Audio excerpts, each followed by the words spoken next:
Hello नमस्कार, आप सभी का आपके अपने 11 मिनट के शो में स्वागत है। आइएगा, आज के विषय का बिंदु है हमारा पादप वर्धी नियामक, जिसको कहा जाए तो प्लांट ग्रोथ रेगुलेटर्स। बात कर लेते हैं। यहां पर टॉपिक है हमारा पीजीआर। तो देखिएगा, पीजीआर को लेकर के जब बात की जाती है तो पीजीआर पादप वर्धी नियंत्रक, यह ध्यान रखना, यह एक आधुनिक शब्द है। क्या है? पीजीआर एक आधुनिक शब्द है। तो इससे पहले इसे किस नाम से जाना जाता था? हार्मोन। हार्मोन जो होता है ये एक ग्रीक भाषा का वर्ड है, और हार्मोन का जो अर्थ होता है वो होता है उत्प्रेरक। ये ध्यान रखना है आपको। कौन होता है? उत्प्रेरक।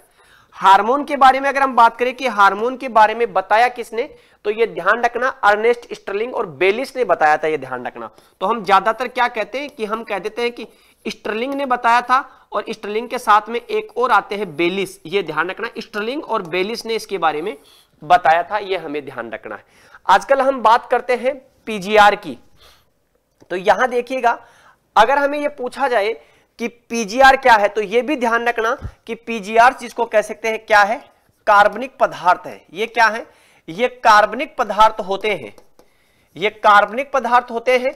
और अगर हम देखें तो ये पौधे के किसी विशिष्ट भाग में पैदा होते हैं। कहां? तो पौधे के विशिष्ट भाग में। तो पौधे के विशिष्ट भाग में पैदा होते हैं। ये ध्यान रखना, पैदा होते हैं। अब यहां से जिसको कह सकते हैं, बाकी शेष भागों में क्या करते हैं? शेष पार्ट्स में आपके मूवमेंट करते हैं, गमन करते हैं। इसका हमें ध्यान रखना। जब हम पीजीआर्स को देखते हैं तो इसको दो भागों में क्लासिफाइड किया जाता है। ये ध्यान रखना, पीजीआर्स को दो भागों में हम क्या है? क्लासिफाइड कर देते हैं। एक होता है जो कि पौधों की वृद्धि को, ग्रोथ को क्या करता है? बढ़ाता है। उसे कहते हैं प्लांट ग्रोथ प्रमोटर। ये ध्यान रखना है आपके। एक होता है प्लांट ग्रोथ प्रमोटर। ये ध्यान रखना आपको, ठीक है। इनको कहते हैं प्रमोटर। इन्हें पादप वर्धी नियामक भी कहा जाता है। और इसमें मुख्य रूप से आता है बेटा, एक तो आता है आपके ऑक्सिन, और दूसरा आता है साइटोकाइनिन। दूसरा कौन सा आता है? साइटोकाइनिन। और एक जो आता है आपका, वो आता है आपके जिब्रेलिन। ये तीन जो हैं वो किस में आते हैं? आपको ये ध्यान रखना, ये तीन आते हैं आपके प्लांट ग्रोथ प्रमोटर में। एक आता है ग्रोथ रिटार्डेंट, इन्हें वृद्धि रोधक भी कहते हैं। Growth retardant. अगर हम ग्रोथ रिटार्डेंट की बात करें, अगर आपसे कभी पूछ ले कि प्योरली ग्रोथ रिटार्डेंट कौन सा है, तो शुद्ध रूप से ग्रोथ रिटार्डेंट माना जाता है, पादप वर्धी नियंत्रक जो माना जाता है वो एब्सिसिक एसिड को माना जाता है, एबीए को। और एबीए के बाद में यह एक और कैरेक्टर दिखाएगा आपका इथाइलिन, क्योंकि इथाइलिन की वजह से प्लांट की लीफ में एब्सेशन होता है। उसकी आपके जो पेनकायरस सेल होती है वहां से वो अलग हो जाता है, प्लांट की लीफ जो आपको देखने को मिलती है। इसी प्रकार पौधे में जो फ्रूट्स लगते हैं वो भी गिर जाते हैं। तो वहां पर आपको एक इथाइलिन और नजर आएगा। ये ध्यान रखना, कौन सा? इथाइलिन। इसी को कह देते हैं एथिलीन। आपको ये ध्यान रखना, एथिलीन प्राकृतिक रूप से पौधे में निर्मित होता है। कृत्रिम रूप से इसका रूप जो होता है वो अभी इथेल और आपके इथेफोन की बात करेंगे। अब अगर हम यहां पर बात करें, जो ये पीजीआर्स की हम बात करते हैं, इन पीजीआर्स को एक और रूप में देखा जाए, क्लासिफिकेशन के रूप में। अगर हम देखें कि कौन से पीजीआर्स प्राकृतिक है और कौन से सिंथेटिक है, तो अगर हम यहां पर बात करें तो प्राकृतिक और एक होता है सिंथेटिक, एक होता है नेचुरल और एक होता है सिंथेटिक। ये ध्यान रखना है आपको। क्या होता है? सिंथेटिक, संश्लेषित। संश्लेषित जो होता है वो आपके मैन मेड होता है। ये ध्यान रखना, क्या होता है? Man made. लेकिन यहां पर नेचुरल में क्या होता है? ये होते हैं प्राकृतिक। जैसे मैं बात करूं यहां पर ऑक्सिन, तो ऑक्सिन में आपको जो प्राकृतिक दिखाई देगा वो कौन सा है? ये ध्यान रखना, इंडोल 3 एसिटिक एसिड। इसका केमिकल जो नाम होता है वो इंडोल 3 एसिटिक एसिड होता है। ये ध्यान रखना, क्या होता है? Indole 3 acetic acid. जबकि हम यहां पर बात करते हैं ऑक्सिन के सिंथेटिक रूप कौन से हैं, तो IBA, naphthalene acetic acid, 2,4-D, MCPA, MCPA 2,4,5-T, ये आपको दिखाई देंगे। ये ध्यान रखना। इसी प्रकार से जैसे आपके जिब्रेलिन है, आपके जो इथाइलिन है। अब जैसे एक उदाहरण दूं आपके, एथिलीन, तो एथिलीन तो क्या है, एथिलीन या इथाइलिन तो जिसको कहा जाए तो ये तो नेचुरल है, लेकिन इसका ही दूसरा रूप अगर देखेंगे इथ्रेल, इथ्रेल सिंथेटिक है, ये ध्यान रखना। और दूसरा इथेफोन, ये भी क्या है बेटा, सिंथेटिक है, ये ध्यान रखना है आपको। नेचुरल अगर कोई है तो ये ध्यान रखना एब्सिसिक एसिड, एबीए प्राकृतिक रूप है, ये ध्यान रखना। एबीए सिरप और सिरप पौधे में प्राकृतिक रूप से पैदा होता है, इसका कोई भी सिंथेटिक पार्ट आपको दिखाई नहीं देगा। अब हम एक एक की बात कर ले फटाफट। यहां पर देखिएगा ऑक्सीजन, मुख्य मुख्य चीजें ही बताऊंगा। ऑक्सीजन अगर हम देखें तो सबसे पहले किसने बताया, ये ध्यान रखना, सबसे पहले ऑक्सीजन हार्मोन या हार्मोन्स के बारे में कोई भी पीजीआर की बात करते हैं तो सबसे पहले बताया था डार्विन ने बताया था, ये ध्यान रखना। 1880 में किसके अंतर्गत बताया था, कैनरी घास के अंतर्गत बताया था, ये ध्यान रखना। इसके बाद अगर आप देखोगे तो 1928 में, ठीक है, 1928 में अगर आप देखोगे तो एफडब्ल्यू वेंट ने, जिसको कह सकते हैं, इसके बारे में बताया था। और यहां पर किसके सेंस में बताया, जंगली जई का जो जुखाव परीक्षण था, जंगली जई जुखाव परीक्षण में इसकी बात की थी, ये ध्यान रखना। आपसे ये पूछ लिया जाए इसका नाम जिसको कह सकते हैं तो ये ध्यान रखना, नामकरण की बात जब आती है तो आपके जैसे कोगल और स्मिथ, ठीक है, ये आपको ध्यान रखना। अगर हम बात करें इसका प्रीक्योसर, अगर हमसे ये पूछ लिया जाए कि इसका प्रीक्योसर क्या है, अग्रगामी क्या है, तो ये ध्यान रखना ऑक्सीजन का प्रीक्योसर होता है बेटा ट्रिप्टोफैन। अगर ऑक्सीजन का प्रीक्योसर पूछा जाए तो ट्रिप्टोफैन। और इसका अगर मुख्य कार्य पूछ लिया जाए आपसे तो ये ध्यान रखना मुख्य कार्य क्या है, एक तो ध्यान रखना इसका एपिकल डोमिनेंस क्या है, एपिकल डोमिनेंस। और एपिकल डोमिनेंस की जब बात करते हैं तो इसे कहा जाता है शीर्ष प्रभाविता। और आपसे पूछ लिया जाए कभी कि शीर्ष प्रभाविता मुख्य रूप से किस में देखने को मिलती है तो आपको गन्ने में दिखाई देगा। दूसरा कार्य क्या करता है, यह कोशिका की लंबवत वृद्धि, सीधी वृद्धि करता है। क्या करता है, कोशिका की सीधी वृद्धि करता है, यह ध्यान रखना है आपको, ठीक है भाई। तो इसमें आपके लिए इतना काफी है। यहां पर ऑक्सीजन पार्थेनोकार्पी भी दिखाता है, अनिषेक फलन भी इसमें देखने को मिलता है, लेकिन यह अनिषेक फलन किसमें देखने को मिलेगा, खीरे में।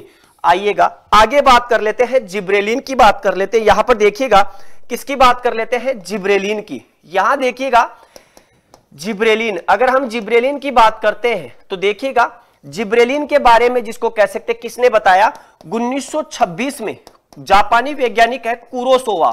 तो जापानी वैज्ञानिक कुरोसोवा ने बताया। और किसमें देखा, ये ध्यान रखना, आपके धान में देखा। और धान में एक रोग हुआ था जिसको कहा गया मूर्ख और बेकाने रोग। कौन सा, मूर्ख और बेकाने रोग। इस रोग का एक पैथोजन है जिब्रेला फ्यूजिकोराई। क्या है बेटा, जिब्रेला फ्यूजिकोराई, ये ध्यान रखना, जिब्रेला फ्यूजिकोराई, वहां से इसे एक्सट्रैक्ट किया गया था, ये ध्यान रखना। अब अगर हम यहां पर बात करें तो ये देखिएगा इसका प्रीक्योसर। अगर हम प्रीक्योसर की बात करें इसके, तो प्रीक्योसर आपको क्या दिखाई देगा, टर्पेनोइड्स। कौन दिखाई देगा, टर्पेनोइड्स, ये ध्यान रखना है आपको। और प्राकृतिक रूप से अगर हम देखें, प्राकृतिक जिब्रेलिन देखें तो प्राकृतिक जिब्रेलिन के रूप में आपको क्या दिखाई देता है, जियाटिन, ये ध्यान रखना। और इसके कार्यों की बात करें तो ये ध्यान रखना, कार्य, मुख्य कार्य इसका अनिषेक फलन है, ये ध्यान रखना, अनिषेक फलन है। और साथ में कोशिका की मोटाई को बढ़ाता है, ये ध्यान रखना आपको। क्या करता है, तो सेल की मोटाई को बढ़ाता है। और आपको यह भी ध्यान रखना कि ये अंगूर में विरलीकरण करता है, जहां पर इसकी मात्रा 50 से 60 ppm के आसपास रखी जाती है। विरलीकरण करता, उसे कहते हैं थिनिंग। इसके साथ में ही आपको यह भी ध्यान रखना कि पार्थेनोकार्पी सेल की मोटाई को बढ़ाता है और आनुवांशिक बोनापन तोड़ता है। क्या करता है, आनुवांशिक बोनापन जो होता है उसको हटाता है, ये ध्यान रखना, बोनापन को हटाना, ये ध्यान रखना है आपको। अगर हम यहां पर बात करें तो ये ध्यान रखना अंकुरण को भी बढ़ाता है। और ये भी ध्यान रखना सुषुप्त अवस्था भी तोड़ता है, सुषुप्त अवस्था को हटाता है। आइएगा अगले पर बात कर लेते हैं। और अगला हमारा जिसको कह सकते हैं बेटा कौन सा है, साइटोकाइनिन। साइटोकाइनिन, अगर साइटोकाइनिन की बात करें तो साइटोकाइनिन की खोज किसने की थी, तो स्कुग और मिलर ने, ठीक है, स्कुग और मिलर ने क्या की थी बेटा, इसकी खोज की थी, और ये खोज किसमें की गई थी, तो ये भी ध्यान रखना तंबाकू में की गई थी, ये ध्यान रखना है आपको, ठीक है। और यहां पर अगर देखा जाए तो इसका अग्रगामी, प्रिक्योसर, पूर्वगामी क्या है, आपके आइसोपेंटानोल ग्रुप है। क्या है, आइसोपेंटानोल, क्या है, आइसोपेंटानोल ग्रुप आपको दिखाई देगा, ये ध्यान रखना इसमें।